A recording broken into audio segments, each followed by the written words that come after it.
Bapak dan Ibu, pernahkah di usia senja ini kita merasa hidup menjadi lebih sepi, lebih pelan, dan tampak biasa saja?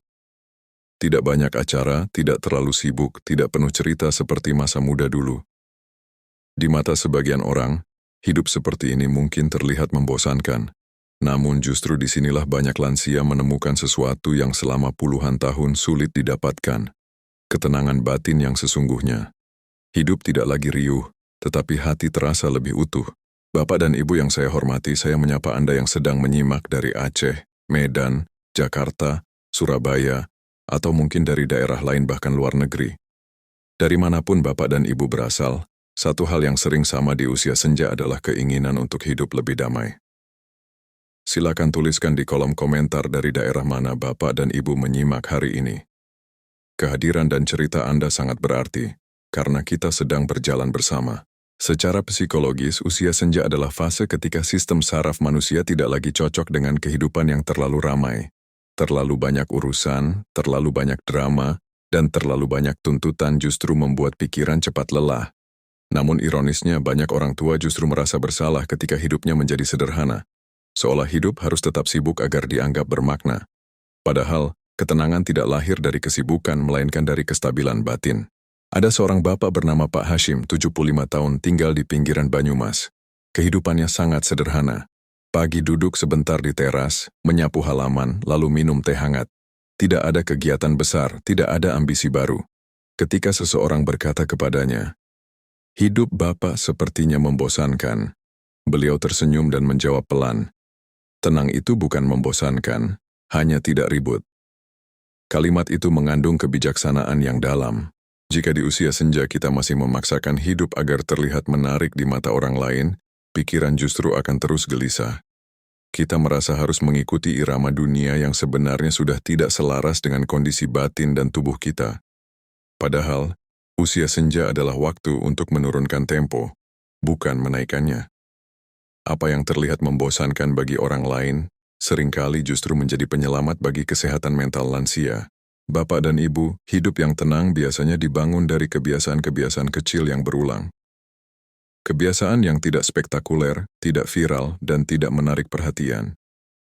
Namun kebiasaan inilah yang membuat hati stabil, emosi lebih terkendali, dan pikiran tidak mudah lelah. Tanpa disadari, kebiasaan sederhana ini menjadi fondasi kebahagiaan yang tahan lama. Di usia senja, kebahagiaan bukan lagi tentang menambah banyak hal, melainkan mengurangi yang tidak perlu. Bukan tentang mengejar, tetapi tentang merawat. Bukan tentang terlihat hebat, tetapi tentang merasa cukup. Dan semua itu sering lahir dari kebiasaan yang tampak biasa saja, bahkan membosankan. Bapak dan Ibu yang saya muliakan, dalam rangkaian ini kita akan membahas 11 kebiasaan sederhana yang sering diremehkan karena terlihat sepele, namun diam-diam membuat hidup di usia senja lebih tenang, lebih stabil, dan lebih bahagia. Kebiasaan ini bukan teori rumit, melainkan hal-hal kecil yang bisa dilakukan setiap hari dengan lembut dan sadar.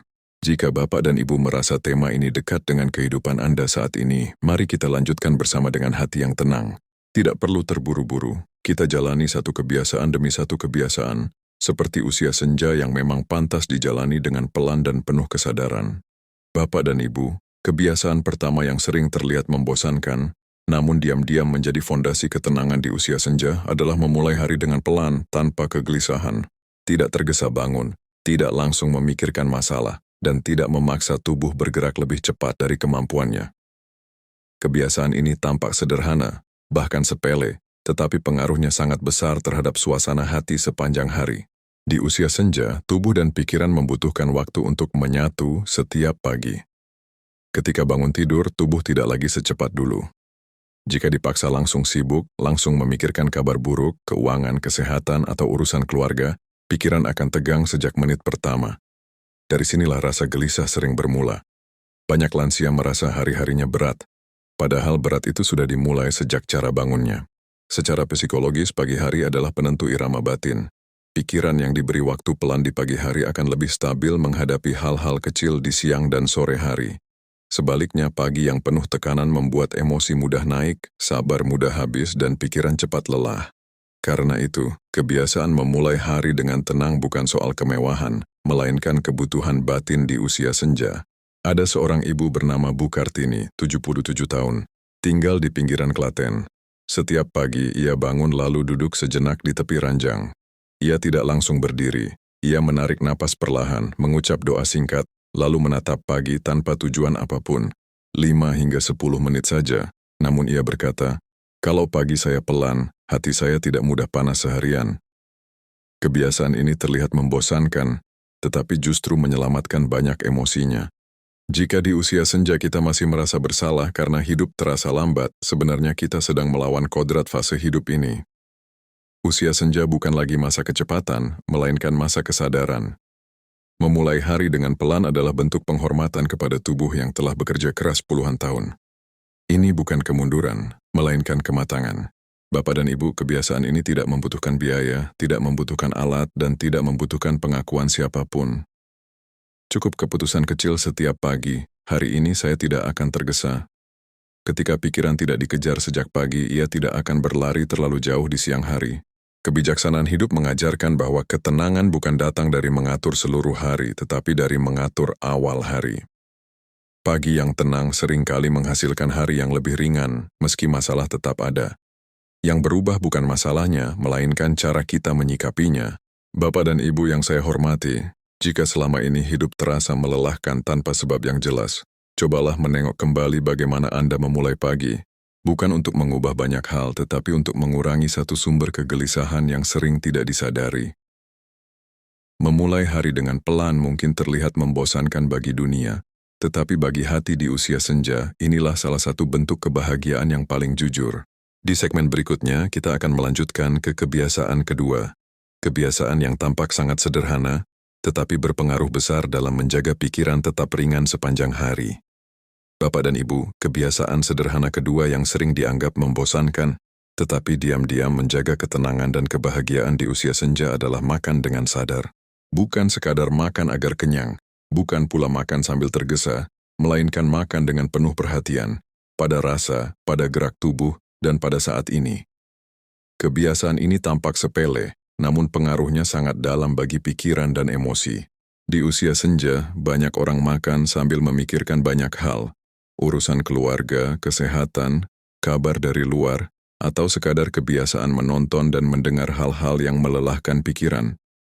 Tubuh memang menerima makanan, tetapi pikiran tidak pernah benar-benar beristirahat. Akibatnya meski sudah makan, hati tetap gelisah, perut kenyang, tetapi pikiran tetap penuh. Secara psikologis, cara kita makan memberi sinyal langsung pada sistem saraf. Ketika makan dilakukan dengan terburu-buru atau sambil tertekan, tubuh tetap berada dalam mode waspada. Detak jantung tidak benar-benar turun, napas tidak benar-benar tenang, dan pikiran terus bekerja. Sebaliknya, ketika makan dilakukan dengan pelan, duduk rapi, mengunyah perlahan, dan menyadari setiap suapan, tubuh menerima pesan aman. Dari sinilah ketenangan mulai terbentuk, bukan hanya di perut tetapi di batin. Ada seorang bapak bernama Pak Slamet, 79 tahun, tinggal di pinggiran Sragen. Ia selalu makan tanpa terburu-buru, meski hanya nasi sederhana dan lauk seadanya. Ia tidak berbicara banyak saat makan. Ketika ditanya mengapa ia begitu pelan, ia menjawab, "Saya makan supaya pikiran ikut tenang." Kebiasaan ini membuatnya jarang merasa gelisah setelah makan, dan tidurnya pun lebih nyenyak. Yang ia jaga bukan menu mahal, melainkan cara hadir saat makan. Jika di usia senja kita terus makan sambil memikirkan banyak hal, pikiran tidak pernah diberi jeda. Hidup terasa seperti rangkaian tugas yang tidak ada jedanya. Padahal, waktu makan adalah salah satu kesempatan paling alami untuk berhenti sejenak. Kebiasaan ini memang terlihat membosankan, tidak ramai, tidak menarik perhatian, namun justru disitulah kekuatannya. Ia memberi ruang bagi pikiran untuk bernapas. Kebijaksanaan hidup mengajarkan bahwa ketenangan sering lahir dari hal-hal kecil yang dilakukan dengan penuh kesadaran. Makan dengan sadar melatih kita untuk hadir di saat ini, tanpa membawa beban masa lalu atau kekhawatiran masa depan ke atas meja makan. Dari kebiasaan ini, pikiran belajar bahwa tidak semua waktu harus diisi dengan pemikiran. Bapak dan Ibu yang saya hormati, mulai hari ini cobalah satu hal sederhana. Saat makan, letakkan dulu pikiran yang berat. Tidak perlu sempurna, cukup hadir, rasakan makanan, nikmati prosesnya, dan izinkan diri Anda beristirahat sejenak. Mungkin kebiasaan ini terlihat biasa, bahkan membosankan, tetapi bagi hati di usia senja, inilah salah satu pintu kecil menuju hidup yang lebih tenang dan bahagia. Di segmen berikutnya kita akan masuk ke kebiasaan ketiga, kebiasaan sederhana yang membantu pikiran tidak terlalu lama terkurung di dalam kepala, meski aktivitas semakin terbatas. Bapak dan Ibu, kebiasaan sederhana ketiga yang sering dianggap tidak penting, bahkan membosankan, namun sangat berpengaruh pada ketenangan dan kebahagiaan di usia senja adalah memberi tubuh gerak kecil secara rutin. Tidak harus olahraga berat, tidak perlu target tinggi, dan tidak perlu pembuktian apapun. Cukup bergerak ringan, tetapi dilakukan dengan kesadaran dan konsistensi. Di usia senja, banyak orang mulai membatasi gerak karena takut lelah, takut sakit, atau merasa sudah tidak perlu bergerak banyak. Tanpa disadari, tubuh menjadi semakin diam dan pikiran justru menjadi semakin ramai. Ketika tubuh tidak bergerak, energi tertahan. Pikiran berputar lebih cepat karena tidak ada aliran yang membantu melepaskan ketegangan batin. Dari sinilah rasa gelisah sering muncul tanpa sebab yang jelas. Secara psikologis, tubuh dan pikiran bekerja sebagai satu kesatuan. Gerakan kecil, seperti berjalan pelan, menyapu halaman, merenggangkan tangan, atau berdiri sejenak, memberi sinyal pada otak bahwa hidup sedang berjalan dengan aman. Gerakan ini membantu menurunkan ketegangan sistem saraf, membuat napas lebih teratur, dan pikiran tidak terjebak di dalam kepala. Inilah mengapa banyak lansia merasa lebih tenang setelah bergerak, meski hanya sebentar. Ada seorang ibu bernama Bu Sumiati, 81 tahun, tinggal di pinggiran Boyolali. Ia tidak kuat berjalan jauh. Namun setiap pagi ia berdiri di depan rumah, menggerakkan tangan dan bahu perlahan sambil menghirup udara pagi. Tidak sampai 15 menit. Ia berkata, "Kalau saya tidak bergerak, pikiran saya justru makin berat." Gerakan kecil itu menjadi penopang ketenangan hari-harinya. Jika di usia senja kita berhenti bergerak sama sekali, tubuh dan pikiran kehilangan aliran alami. Pikiran menjadi tempat berkumpulnya kekhawatiran, kenangan, dan kecemasan. Sebaliknya, ketika tubuh diberi kesempatan bergerak, pikiran ikut dilepaskan sedikit demi sedikit. Gerakan ringan bukan soal kebugaran semata, tetapi tentang memberi ruang bagi pikiran untuk keluar dari kepalanya sendiri. Kebijaksanaan hidup mengajarkan bahwa hidup yang tenang bukan berarti hidup yang diam sepenuhnya. Ada keseimbangan antara diam dan bergerak.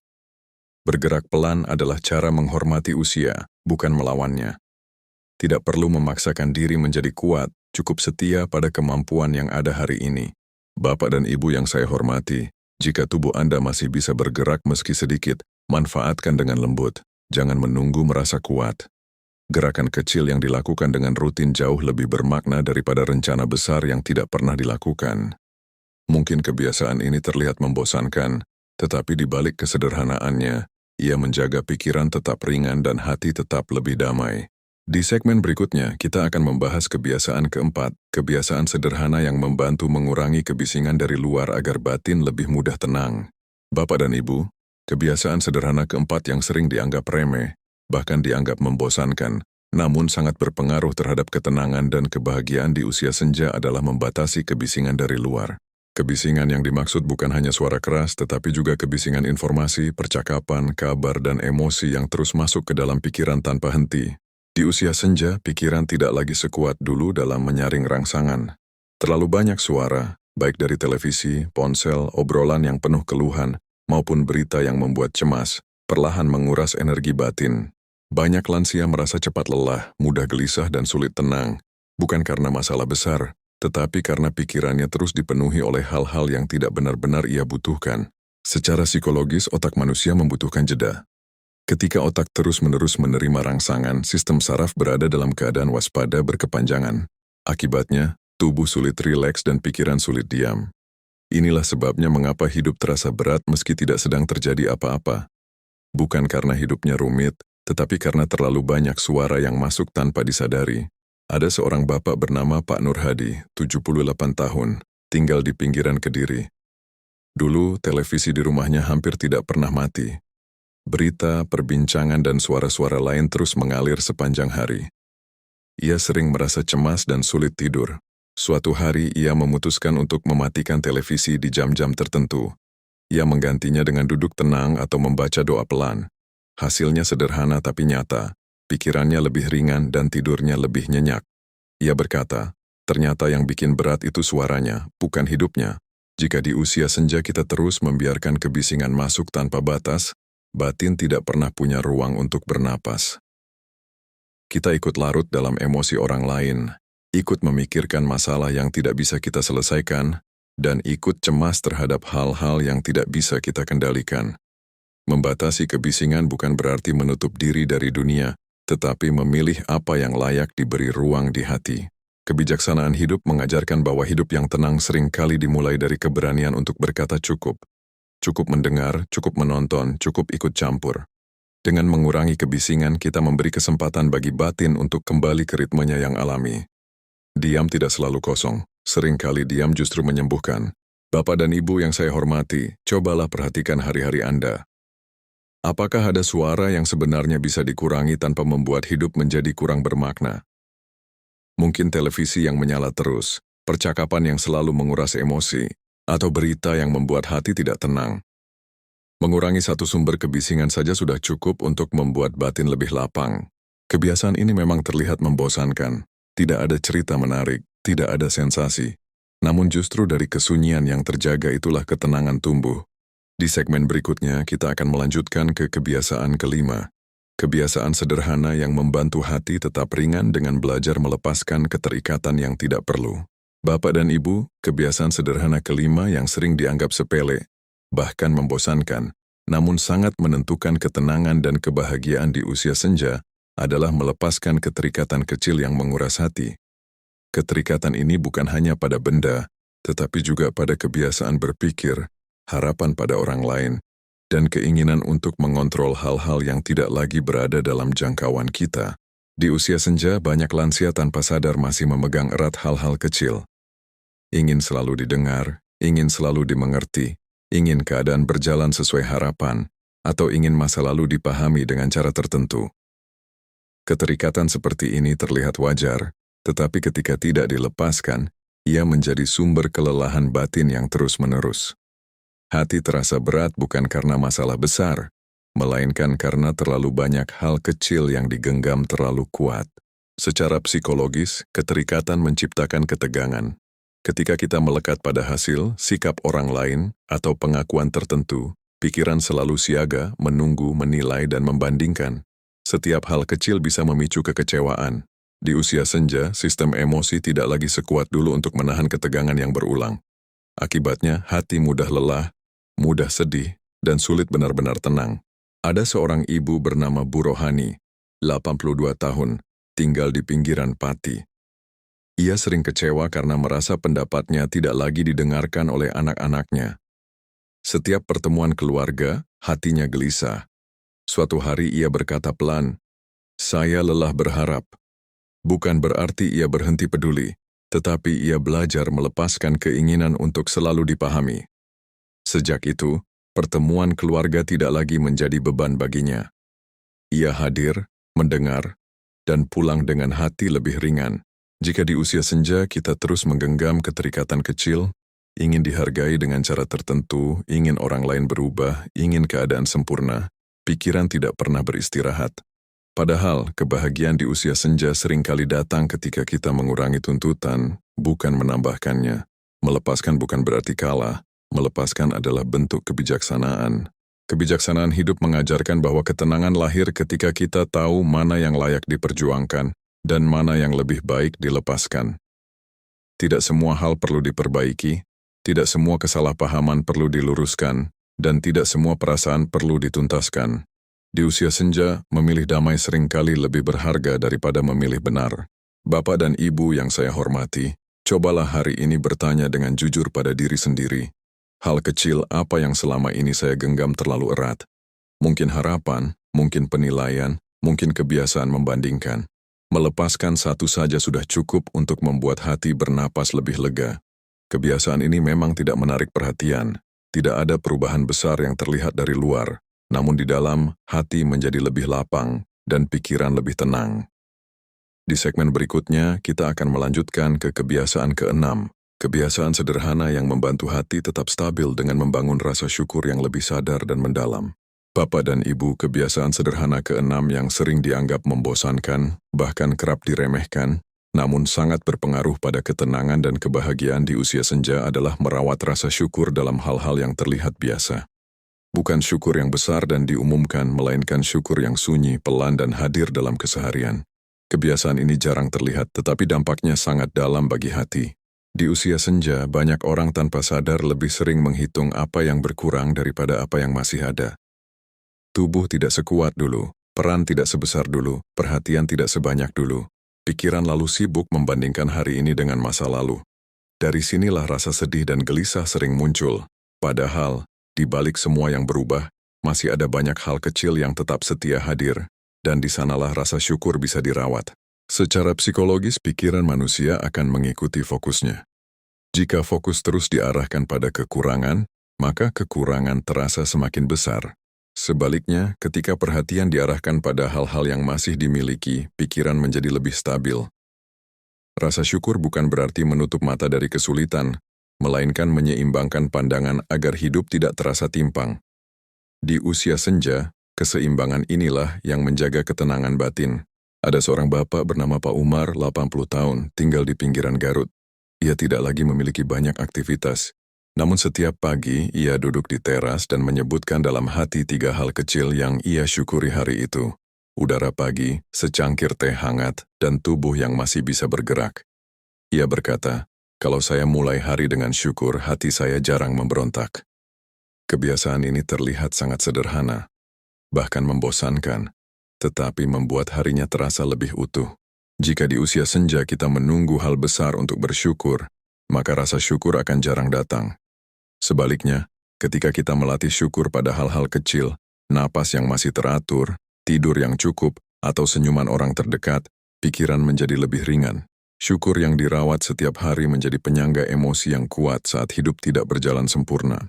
Kebijaksanaan hidup mengajarkan bahwa bahagia di usia senja bukan tentang memiliki lebih banyak, tetapi tentang menyadari cukup. Rasa cukup inilah yang melindungi hati dari iri, kecewa, dan penyesalan yang tidak perlu. Syukur yang sederhana menenangkan pikiran karena ia tidak menuntut apapun dari dunia. Bapak dan Ibu yang saya hormati, cobalah kebiasaan kecil ini. Setiap hari, tanpa perlu diumumkan, sebutkan 1 atau 2 hal yang patut disyukuri. Tidak harus istimewa. Justru yang biasa itulah yang paling sering menjaga kita tetap berdiri. Kebiasaan ini mungkin terlihat membosankan, tetapi di usia senja, inilah salah satu kunci kebahagiaan yang paling jujur. Di segmen berikutnya, kita akan melanjutkan ke kebiasaan ke-7, kebiasaan sederhana yang membuat hidup terasa lebih ringan karena kita berhenti membandingkan diri dengan kehidupan orang lain. Bapak dan Ibu, kebiasaan sederhana ke-7 yang sering tidak disadari namun sangat memengaruhi ketenangan dan kebahagiaan di usia senja adalah berhenti membandingkan hidup sendiri dengan kehidupan orang lain. Kebiasaan ini terlihat sepele, bahkan dianggap wajar. Namun di baliknya, perbandingan adalah salah satu sumber kegelisahan batin yang paling halus dan paling melelahkan. Di usia senja, ruang untuk membandingkan justru semakin luas. Media, cerita tetangga, kabar keluarga, dan percakapan sehari-hari sering membawa gambaran hidup orang lain. Anak yang sukses, kesehatan yang lebih baik, atau kehidupan yang tampak lebih mapan. Tanpa disadari, pikiran mulai menilai, mengapa hidup saya tidak seperti itu? Dari sinilah ketenangan perlahan terkikis. Secara psikologis, perbandingan membuat pikiran terus berada dalam posisi menilai dan menghakimi, baik diri sendiri maupun orang lain. Setiap perbandingan melahirkan jarak antara kenyataan dan harapan. Di usia senja, jarak ini terasa lebih menyakitkan karena energi batin tidak lagi sebesar dulu untuk menutupinya. Akibatnya, rasa cukup memudar dan kebahagiaan terasa jauh. Ada seorang ibu bernama Bu Ningsih, 83 tahun, tinggal di Tasikmalaya. Ia sering merasa sedih setelah mendengar cerita keberhasilan keluarga orang lain. Suatu hari ia berkata, "Setiap saya membandingkan, hati saya selalu kalah." Sejak itu, ia belajar mengalihkan perhatian, tidak menutup telinga, tetapi tidak membiarkan cerita orang lain menjadi ukuran nilai hidupnya. Perlahan, hatinya menjadi lebih tenang. Jika di usia senja kita terus membandingkan hidup, kita seakan hidup dengan ukuran orang lain. Kita lupa bahwa setiap kehidupan memiliki jalannya sendiri, dengan kesulitan dan kebahagiaannya masing-masing. Perbandingan menghapus keunikan perjalanan kita dan membuat kita meremehkan apa yang telah kita lalui selama puluhan tahun. Kebijaksanaan hidup mengajarkan bahwa hidup tidak pernah adil jika diukur dengan hidup orang lain. Yang adil adalah mengukur hidup dengan kemampuan, kondisi, dan perjalanan diri sendiri. Ketika kita berhenti membandingkan, kita memberi izin pada hati untuk berdamai dengan kenyataan yang ada. Bapak dan Ibu yang saya hormati, jika hari ini pikiran Anda sering lelah tanpa sebab yang jelas, perhatikan apakah ada kebiasaan membandingkan yang masih sering terjadi. Melepaskan perbandingan bukan berarti berhenti peduli, tetapi berhenti menyakiti diri sendiri. Kebiasaan ini mungkin terlihat membosankan, tidak ada drama, tidak ada ambisi, tetapi justru disitulah ketenangan menemukan tempatnya. Di segmen berikutnya, kita akan melanjutkan ke kebiasaan ke-8. Kebiasaan sederhana yang membantu hati tetap ringan dengan menjaga batas emosi dalam hubungan sehari-hari. Bapak dan Ibu, kebiasaan sederhana ke-8 yang sering terlihat membosankan, bahkan kerap disalahpahami, namun sangat menentukan ketenangan dan kebahagiaan di usia senja adalah menjaga batas emosi dalam hubungan sehari-hari.